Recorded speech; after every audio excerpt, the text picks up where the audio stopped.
ऐसे ढेर सारे वर्ड्स हैं जिन्हें हम अपनी डेली बोलचाल में यूज कर सकते हैं, लेकिन कुछ वर्ड्स अक्सर लोगों को कंफ्यूज कर देते हैं। आज के इस एपिसोड में मैं आपकी यही कंफ्यूजन दूर करने वाला हूं। मेरा नाम है सरताज एंड वेलकम टू सीखो official show smart talk in English. तो चलिए दोस्तों, शुरुआत करते हैं आज के इस एपिसोड की और डेली इंग्लिश बोलना सीखते हैं। सबसे पहले दो वर्ड्स हैं डेली और एवरीडे। दोनों का ही हिंदी में मतलब होता है रोज, लेकिन इनमें फर्क क्या है समझिए। जब हम किसी काम को अपने शेड्यूल में जोड़ लेते हैं, यानी ये काम हमें अपने वक्त पर रोज करना है, फिक्स टाइम पर, तो ऐसे में हम डेली का इस्तेमाल करेंगे।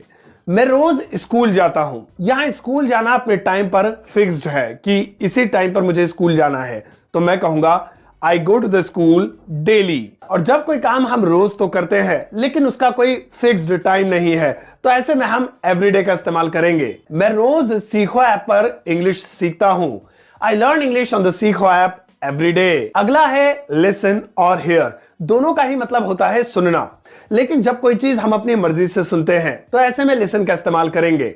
मैं गाने सुन रहा हूं, आई एम लिसनिंग सॉन्ग्स। लेकिन जब कोई चीज हमें अपने आप सुनाई देती है हमारी बिना मर्जी के, तो ऐसे में हम हियर का इस्तेमाल करेंगे। मुझे एक आवाज सुनाई दी, आई हर्ड अ साउंड। बिल्कुल ऐसे ही हम बाय और परचेज में भी फर्क समझ सकते हैं। दोनों का ही मतलब होता है खरीदना, लेकिन जब कोई चीज हम अपने डेली यूज के लिए खरीदते हैं तो ऐसे में हम बाय का इस्तेमाल करेंगे। तुम्हें एक मोबाइल खरीदना चाहिए, you should buy a mobile.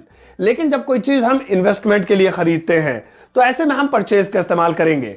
उसने एक फ्लैट खरीदा, ही परचेज्ड अ फ्लैट। और दोस्तों ऐसे ही होम और हाउस में भी आप फर्क समझ सकते हैं। दोनों का ही मतलब होता है घर, लेकिन अगर किसी घर में एक ही परिवार रहता है और उसमें कम कमरे हैं तो ऐसे घर को हम होम कहेंगे। और अगर किसी घर में एक से अधिक परिवार रहते हैं और उसमें कई सारे कमरे हैं तो ऐसे में हम उस घर को हाउस कह सकते हैं। चलिए दोस्तों, अब आपकी बारी है।